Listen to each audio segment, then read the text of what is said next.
This boy had a strange idea when he saw his grandfather's corpse. He secretly slipped a mobile phone into his grandfather's pocket. However, after the grandfather was buried, the boy couldn't resist sending a text message to his grandfather due to his deep longing. Unexpectedly, a bizarre event occurred the next day. He actually received a reply from his grandfather. It was a string of strange codes. The boy was terrified. He immediately told his father that Grandpa might not be dead, and they needed to dig him up quickly. But his father didn't take it seriously. Looking at those strange characters, his father thought that someone might have taken the phone before Grandpa was buried and played a prank. Seeing that the boy still didn't believe him, his father stated another fact. The coroner had already performed an autopsy on Grandpa and confirmed that he died of a sudden heart attack. But the boy was still skeptical. To confirm that the phone was still with Grandpa, he hurried to the cemetery. He took out his phone and called Grandpa. Hearing the familiar ringtone, the boy retreated in horror. What on earth was going on? He dared not continue thinking about it and could only comfort himself that perhaps a hacker had hacked into Grandpa's phone and was playing a trick on people. After that, the boy's life returned to normal,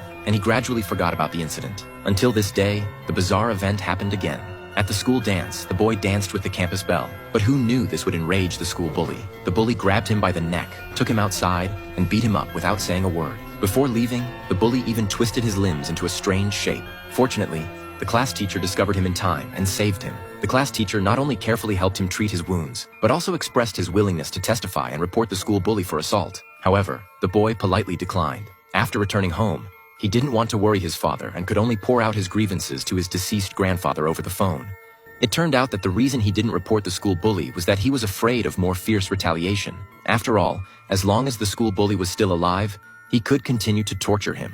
Originally, he just wanted to complain to his grandfather, but who knew that the next day, the boy actually received news of the school bully's death. He couldn't believe it and hurried to the scene, just in time to see the school bully's body being carried away by the police. It turned out that everything was true. But seeing the school bully's grieving family, he didn't feel the joy of revenge, but a sense of guilt instead. Then he learned from the class teacher that the school bully's death was extremely bizarre. The bully was found face down on the ground with his hands crossed, in the same twisted posture as when the boy was humiliated by him. Everyone thought the school bully died in an accident, but only the boy knew that it must have something to do with Grandpa. That night, he called Grandpa. He said he didn't really want the school bully to die and asked Grandpa if it was really related to him. If so, please knock on the wall 3 times. After saying that, he put down the phone and waited quietly. But suddenly, Grandpa actually called him.